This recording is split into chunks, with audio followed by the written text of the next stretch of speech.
আমার জন্মভূমি, সে যে আমার জন্মভূমি। আজ 21শে ফেব্রুয়ারি আন্তর্জাতিক মাতৃভাষা দিবস। এই দিবস আজ গোটা পৃথিবীতেই উদযাপিত হচ্ছে, কিন্তু কি কারণে তার দীর্ঘ ইতিহাস আছে, সেসব বলা এখন সম্ভব নয়। শুধু এইটুকুই বলতে চাই যে 1947 সালে যখন অখণ্ড ভারত ভেঙে দুটো ভাগ হয়েছিল, ভারত এবং পাকিস্তান, 1947 সালের 14ই আগস্ট পাকিস্তান স্বাধীনতা লাভ করে। পরের দিন 15ই আগস্ট ভারতবর্ষ স্বাধীনতা লাভ করে। স্বাধীনতা প্রাপ্তির পরই পাকিস্তান তাদের ভৌগোলিক ভূমণ্ডল, সেটা অদ্ভুত। প্রায় 2000 কিলোমিটারের তফাতে দুদিকে দুটো খণ্ড, একদিকে পূর্ব পাকিস্তান যেটা বর্তমান বাংলাদেশ, আর অন্যদিকে পশ্চিম পাকিস্তান যেটা বর্তমান পাকিস্তান রাষ্ট্র। এই দুটি দেশের মধ্যে খণ্ডের মধ্যে ধর্ম ছাড়া সাংস্কৃতিক, ভৌগোলিক, ভাষাগত কোনো দিক দিয়েই মিল ছিল না, সম্পূর্ণ আলাদা। শুধু একটাই মিল, উভয় ভূখণ্ডের অধিকাংশ মানুষ মুসলমান। কিন্তু অদ্ভুত যে 1948 সালে পাকিস্তান সরকার ঘোষণা করল যে উর্দুই হবে পাকিস্তানের একমাত্র রাষ্ট্রভাষা। এই ঘোষণায় পূর্ব পাকিস্তান তথা বাংলাদেশের বাঙালিরা তাদের মনে একটা বিক্ষোভের ক্ষোভের সঞ্চার হল এবং ধীরে ধীরে আন্দোলন দানা বেঁধে উঠল। 1952 সালে আজকের দিনে অর্থাৎ 21শে ফেব্রুয়ারি পাকিস্তান সরকার, তৎকালীন পাক সরকার, এরকম হতে পারে যে এই ভাষাকে কেন্দ্র করে বিক্ষোভ আন্দোলন হতে পারে, তাই তারা ঢাকা শহরে সমস্ত রকমের মিটিং, মিছিল, সমাবেশ নিষিদ্ধ ঘোষণা করে, বেআইনি ঘোষণা করে এবং 144 ধারা জারি করে। কিন্তু বাঙালিরা সেদিন কোনো মতেই কমে যায়নি। তারা 1952 সালের 21শে ফেব্রুয়ারি বিশেষ করে ঢাকা বিশ্ববিদ্যালয়ের বহু ছাত্রছাত্রী রাজপথে মিছিল বের করে। তারা সামনের দিকে এগিয়ে যেতে যখন ঢাকা মেডিকেল কলেজের সামনে এলো, তখন পুলিশ 144 ধারা ভঙ্গের অপরাধে সরাসরি গুলি চালিয়ে দিল এবং তারপরে রফি, সালাম, জাফর, বরকত, শফিউল, 5 জন সহ আরো অনেকে এরা সরাসরি মৃত্যুবরণ করে। তারপরে এই খবর গোটা বাংলাদেশে ছড়িয়ে পড়ল। ছাত্র, শিক্ষক, শ্রমিক, বুদ্ধিজীবী, সাহিত্যিক সবাই 22 এবং 23 তারিখ হরতাল পালন করল। গোটা বাংলাদেশ ব্যাপী আগুন জ্বলে উঠল।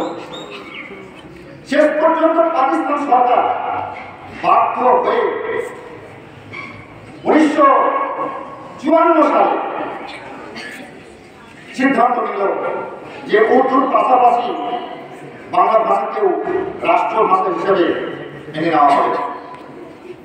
উর্দুর পাশাপাশি বাংলা ভাষাকেও রাষ্ট্রভাষার স্বীকৃতি দেওয়া হবে।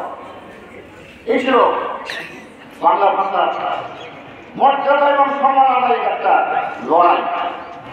কিন্তু বাংলাদেশ তথা বাঙালিরা এই ভাষা আন্দোলনকে কেন্দ্র করে তারা কিন্তু আন্দোলন চালিয়ে গেছে। এই ভাষা আন্দোলন, সাংস্কৃতিক আন্দোলন শেষ পর্যন্ত স্বাধীনতা আন্দোলনে পরিণত হয়েছে। এবং তার পরিণাম আমরা দেখছি যে 1971 সালে পাকিস্তান থেকে বাংলাদেশ আলাদা হয়ে গেছে, আলাদা স্বাধীন রাষ্ট্রের জন্ম হয়েছে।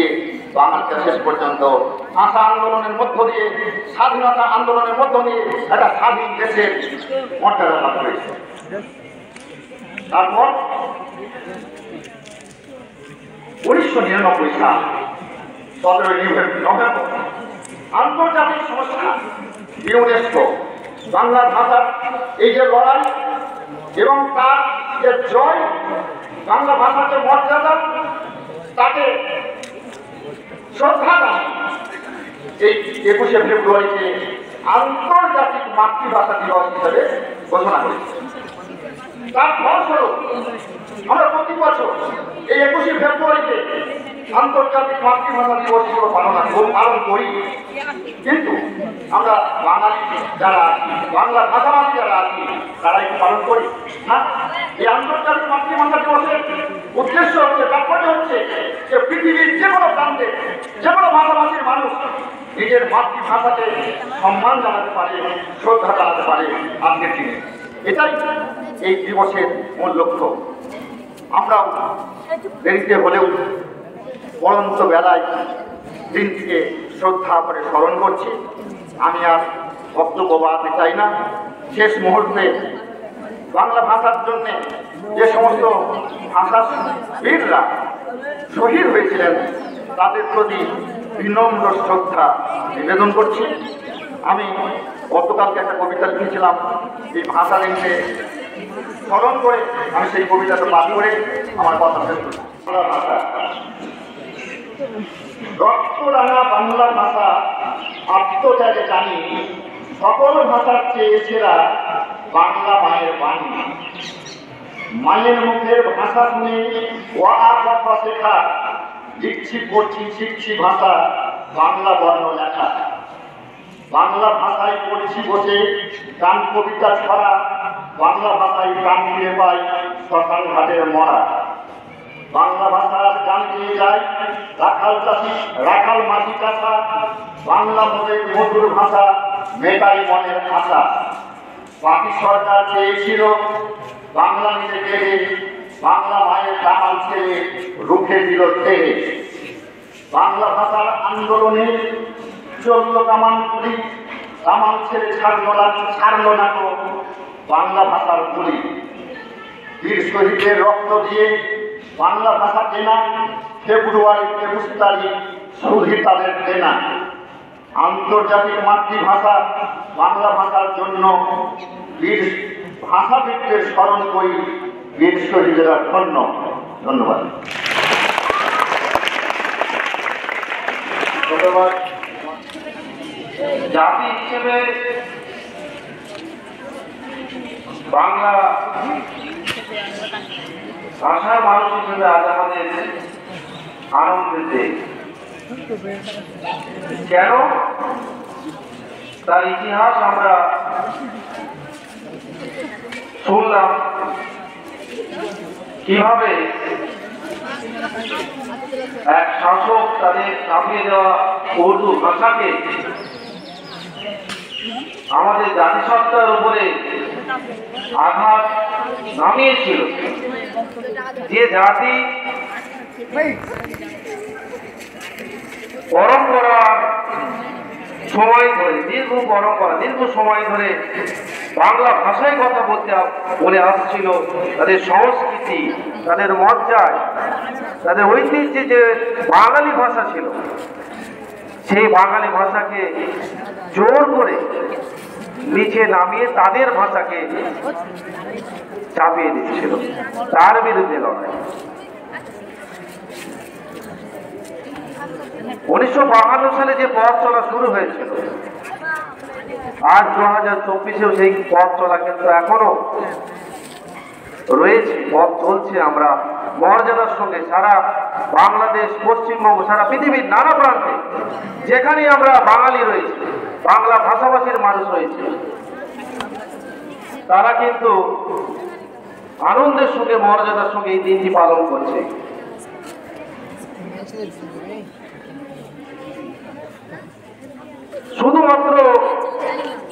এই ইতিহাস পুনরুদ্ধার করে ইতিহাসের কথা জেনে এই দিনটিকে পালন করলে হবে না। যে না একটা ভাষা আন্দোলন একটা জাতির স্বাধীনতা বিপ্লব ঘটিয়ে দিচ্ছে, কম গৌরবের নয়, ঐতিহাসিকভাবে গুরুত্ব কম নয়। ছাত্রছাত্রীরা একটু মন দিয়ে শোনো।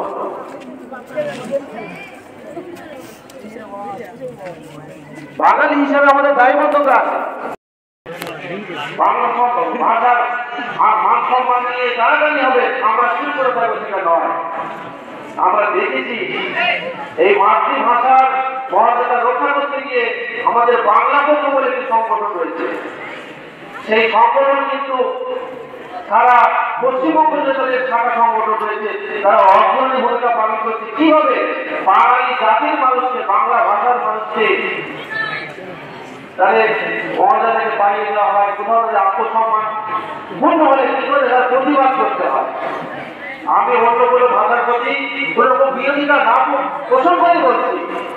হিন্দি ভাষা শিখতে হবে, ইংরেজি শিখতে হবে, উর্দু শিখতে হবে, আরবি শিখতে হবে, কিন্তু এটা আমাদের মাতৃভাষা। রবীন্দ্রনাথ বলেছিলেন মাতৃভাষা মাতৃদুগ্ধ শব্দ। তাহলে সরকারের কাছে সব থেকে প্রিয় কি? মাতৃভাষা। তা আমাদের মাতৃভাষা বাংলা। তাহলে আমরা যারা বাঙালি, যারা বাঙালি হিসেবে গর্বিত, তাদের দায়বদ্ধতা রয়েছে এই ভাষাকে বাঁচিয়ে রাখা। কিভাবে বাঁচাবো?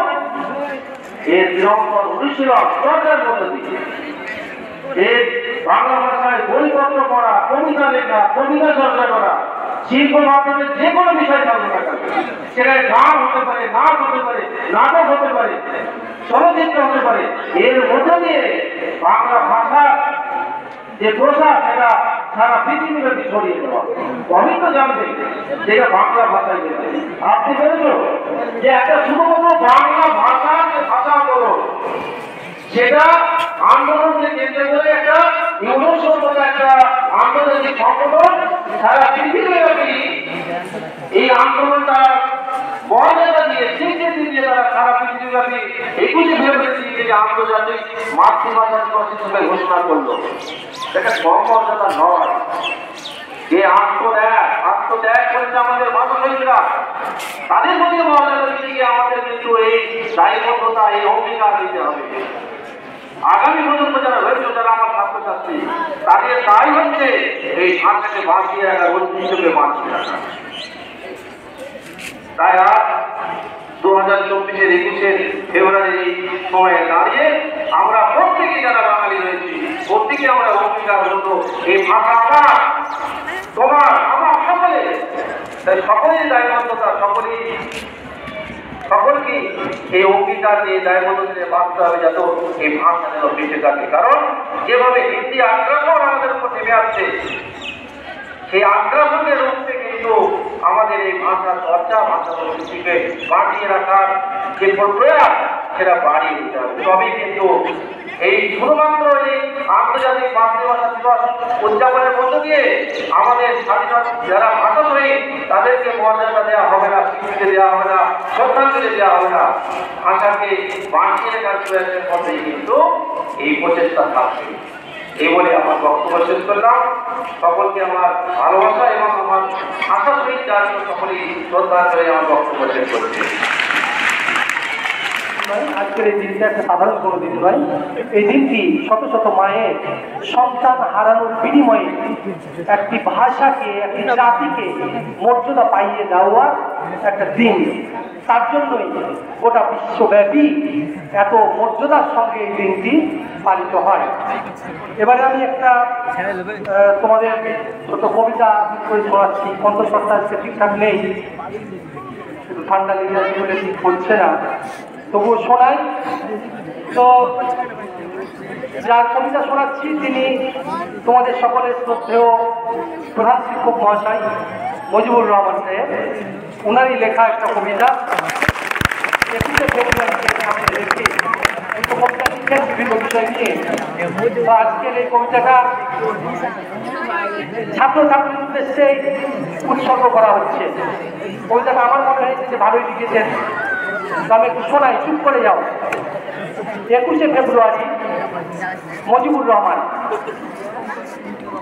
21 মানে মাতৃভাষাকে মন থেকে ভালোবাসা, স্বীকার করা, শুধু ধর্মে মেটে না আসা। 21 মানে মাতৃভাষার মর্যাদায় ছাত্র যুব আন্দোলন, এক ভাষার সব মানুষের ঐক্য মিলন। 21 মানে মাতৃভাষার বঞ্চনার বিরুদ্ধে তীব্র প্রতিবাদ, সন্ত্রস্ত শাসক দেখে সম্মুখে সমূহ বিপদ। 21 মানে মাতৃভাষার আত্মপ্রতিষ্ঠার লড়াই, আছে কেবল অসীম সাহস, নাই ভয় ডর। 21 মানে মাতৃভাষার সম্মানে রক্তস্নাত সব দেহ, দৃঢ় প্রত্যয়, পিঠ টান দেব না কেহ। 21 মানে মাতৃভাষার আন্দোলনে স্বাধীনতার সংগ্রাম, অকুত ভয় বাঙালির ঐতিহাসিক বিক্রম। 21 মানে মাতৃভাষার আন্তর্জাতিক স্বীকৃতি, রাষ্ট্রে থাকা চাই একটি উদার ভাষা নীতি। ধন্যবাদ। ধন্যবাদ আমাদের বিদ্যালয় শিক্ষক মুর্শিদ সারোয়ার জান মহাশয়কে। এবারে আমাদের অনুষ্ঠানের শেষ বক্তা, আমরা কিছু সুন্দর বক্তা আমরা তুলে দেব আমাদের প্রধান শিক্ষক মহাশয়ের কাছে। এবারে তো সহপতিবৃন্দ এবং ছাত্রছাত্রী, ইতিমধ্যে যে আলোচনাটা হয়েছে খুব সুন্দর আলোচনা হয়েছে। অনেক গুরুত্বপূর্ণ তথ্য, অনেক কথা, লম্বা ইতিহাসকে খুব সংক্ষেপে সুন্দরভাবে উপস্থাপন করা হয়েছে। এই দিনে যে তাৎপর্য, সেটাও খুব আন্তরিকতার সঙ্গে উচ্চারিত হয়েছে। আসলে ভাষা সম্পর্কে তোমরা সকলেই জানো যে মনের ভাব প্রকাশ করা সবচেয়ে স্বাভাবিক মাধ্যম হলো ভাষা। মনের ভাব আমরা ভাষার সাহায্যে প্রকাশ করতে পারি, ইশারা দিয়েও হয়, কিন্তু একটা ভাষা যেটা, সেটা ইশারা দিলে অনেক উন্নত একটা ব্যাপার, একটা স্থায়ী ব্যাপার, একটা রেকর্ডের ব্যাপার। তার জন্যে ভাষাকে বলা হয় মানব সভ্যতার বিকাশে সবথেকে গুরুত্বপূর্ণ অবদানকারী জিনিস হলো ভাষা। ভাষা না থাকলে পৃথিবী এত সুন্দর হতে পারত না, পৃথিবী এত সমৃদ্ধ হতে পারত না, পৃথিবীর এত প্রগতি ঘটা সম্ভব হতো না। সুতরাং মানব সভ্যতার বিকাশে সবচেয়ে বেশি অবদান রাখে ভাষা। এখন এই ভাষা যে একটা দুটো আছে না, একটা রিপোর্টে বলছে, একটা সমীক্ষায় বলছে যে মাত্র 10,000 বছর আগে, মাত্র 10,000 বছর আগে পৃথিবীতে জনসংখ্যা ছিল 10 লক্ষ, আর ভাষার সংখ্যা ছিল 10 থেকে 15,000। কি বলা হলো? মাত্র 10,000 বছর আগে এই বিশ্বে মানুষের সংখ্যা ছিল মাত্র 10 লক্ষ, আর ভাষার সংখ্যা ছিল 10 থেকে 15,000। 300 শতাব্দী যখন শেষ হচ্ছে, তখন সে ভাষার সংখ্যা দাঁড়িয়েছে মাত্র 6,000-এর কাছাকাছি। অথচ আজকের দিনে পৃথিবীতে জনসংখ্যা হয়েছে 800 কোটি। তারা 10,000 বছরের ব্যবধানে মানুষের সংখ্যা 10 লক্ষ থেকে হয়েছে 800 কোটি, কিন্তু ভাষার সংখ্যা 10 থেকে 15,000 যেটা ছিল, সেটা এখন 6,000-এর মতো দাঁড়িয়েছে। এবং আমি আরো কিছু জিনিসকে নাড়াচাড়া করে দেখতে পাচ্ছি যে 6,000 ভাষার মধ্যেও লিখিত রূপ রয়েছে, অর্থাৎ হরফ আছে, লিপি আছে, লেখা যায় এমন ভাষার সংখ্যা 3,500 মতো। আর বলা যায় কিন্তু লেখা যায় না এমন ভাষা বাকি 2,500 লোক। তোমাদের এখানে একটা সুবিধার জন্য বলি, যেমন চাইনার ভাষাটা, এই ভাষাটা তোমরা শোনো কিন্তু এর কোনো লিপি নেই, এটা লেখা হয়। এরকম বিভিন্ন জায়গাতে আছে যে হয়তো একটা জেলাতে বা একটা রাজ্যের বিভিন্ন প্রান্তে সব থেকে হয়তো 10,000, 12,000, 20,000 মতন মানুষ আছে যারা ওই ভাষাটা ব্যবহার করে বলে নিজেদের মধ্যে, কিন্তু লিখতে বলা হলে লিখতে পারবে না, কারণ তার কোনো হরফ নাই, লিপি নাই, লেটার নেই, বর্ণ নেই। এইভাবে যে সমস্ত ভাষার বর্ণ নেই সে ভাষাগুলো বলার মানুষ কমে যাচ্ছে। এটা হচ্ছে লেখাপড়ার যত অগ্রগতি ঘটছে তত এই ভাষাগুলো বিলোপ হচ্ছে। আবার তোমাদের নিজেদের বোঝার সুবিধার জন্য বলছি, যেমন চাইনীয় ভাষাটা, চাইনের ভাষাটা, এখন চাইনের মধ্যে যারা লেখাপড়া শিখছে তারা কিন্তু ওই ভাষাটা ব্যবহার করছে না। তাহলে তাদের মধ্যে শিক্ষার হার যত বাড়বে ওই ভাষাটাকে বর্জন করার প্রবণতা কত বাড়বে। এইভাবে যে ভাষার লিখিত রূপ নেই সে ভাষাগুলো মনে করা হচ্ছে যে আর 20-30 বছরের মধ্যে আরো বেশ কিছু ভাষা শেষ হয়ে যাবে। এই জায়গা থেকে যারা ভাষা চর্চা করে তারা মনে করে যে একটা সম্প্রদায়কে, একটা জাতিকে, জাতি যেমন আমরা সাধারণত জাতি বলতে বুঝি আমরা হিন্দু, আমরা মুসলমান, খ্রিস্টান, জৈন এইভাবে বলি, কিন্তু জাতি বলতে সেটাই সব নয়। আমরা বাঙালি জাতি, অর্থাৎ বাঙালি যখন অস্ট্রেলিয়ায় আছে, আমেরিকায় আছে, ইংল্যান্ডে আছে, তারা কিন্তু তাদের পরিচয় দিচ্ছে আমরা বাঙালি, আমরা বাঙালি জাতি। অর্থাৎ আমরা বাংলা ভাষায় কথা বলি, আমরা বাংলা বর্ণ চিনি, বাংলা বর্ণে লিখি। এই যে বাংলা ভাষাকে নিয়ে আমরা চর্চা করছি আমাদের যাপনে, মানে স্বয়নে, স্বপনে, চিন্তার জগতে, এটাই হলো আমাদের বাঙালিয়ানার মূল মানে বৈশিষ্ট্য বা উপাদান। তার জন্য আমরা বাংলা এই কোনটা ভাষা দরকার। তুমি যদি এই নিজের বাংলা ভাষার চর্চাটা ভুলে যাও তাহলে আমরা বলবো যে তুমি তোমার শেকড়কে ভুলে যাচ্ছ, আর শেকড় না থাকলে তোমার উৎপাদন হতে বেশি সময় লাগে না। তার জন্যে যারা ভাষাবিদ তারা মাতৃভাষা কিভাবে বিকাশ করবে সেটা নিয়েও যথেষ্ট ভাবে, এবং এই ভাবনাটা শুরু হয়েছিল স্বাধীনতার যে আন্দোলন যখন চলছিল তখনও এই ব্যাপারটা ছিল। স্বাধীন তো হবে, দেশে তো প্রচুর ভাষা আছে। এখানেও তোমাদের বলি, যখন 1951 সালে আদমশুমারি হলো তখন ভারতে ভাষার সংখ্যা পাওয়া গেল 1092টা। আবার 10 বছর পরে যখন 1961 সালে আবার ভাষার সংখ্যা গণনা হলো তখন ভাষা এবং উপভাষা এসব মিলিয়ে সেই সংখ্যাটাকে 1670 বলা হলো। আবার 71 সালে যখন বলা হলো তখন সেই সংখ্যাটাই আবার 1000-এর কাছাকাছি চলে এলো।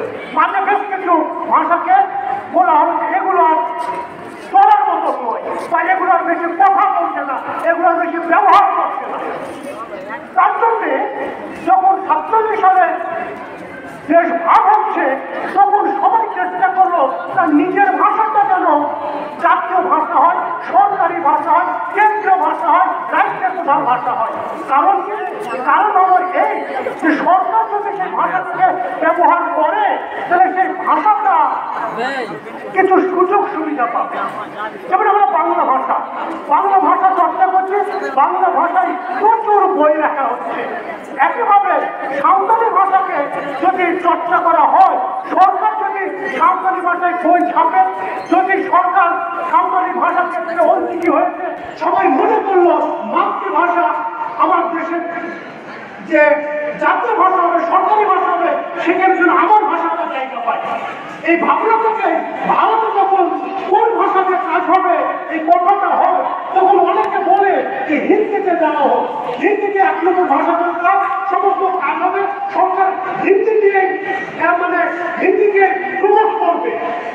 তখন কিন্তু বিরোধীরা এলো না, হিন্দিতে যেমন বেশ কোটি মানুষ কথা বলে, তেমনই হিন্দির পাশাপাশি ভারতে আরো অনেকগুলো ভাষা আছে যাতে কোটি কোটি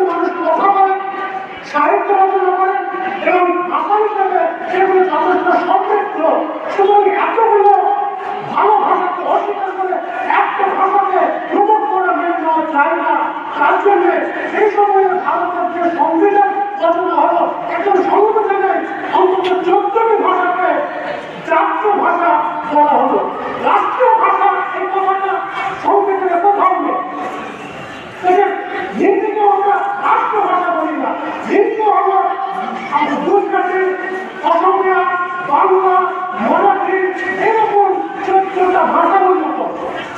পরবর্তীতে যেটা বললাম যে বিভিন্ন ভাষাভাষী যারা বিশিষ্ট মানুষ আছেন তারা তাদের ভাষার মর্যাদার জন্য আন্দোলন করেছে, ভারতও হয়েছে এবং সেই সূত্রে আরো 8টি ভাষা পরবর্তীকালে সংযুক্ত হয়েছে, যার মধ্যে সাঁওতালি আছে, বড়ো আছে, ডোগরা আছে, মুন্সিনী আছে ইত্যাদি, কোঙ্কনি আছে, এবং আরো কিছু ভাষাকে পরবর্তীকালে যুক্ত করা হয়েছে এবং এই ভাষাগুলো যুক্ত হওয়ার ফলে প্রত্যেকটা ভাষাকে কেন্দ্র করে একাডেমি তৈরি হয়েছে, তারা সাহিত্য রচনা করছে, সাহিত্য থেকে পুরস্কৃত করা হচ্ছে, প্রতি বছর হচ্ছে মিনিমাম সংখ্যায় বই ছাপা হোক তার ব্যবস্থা করা হচ্ছে।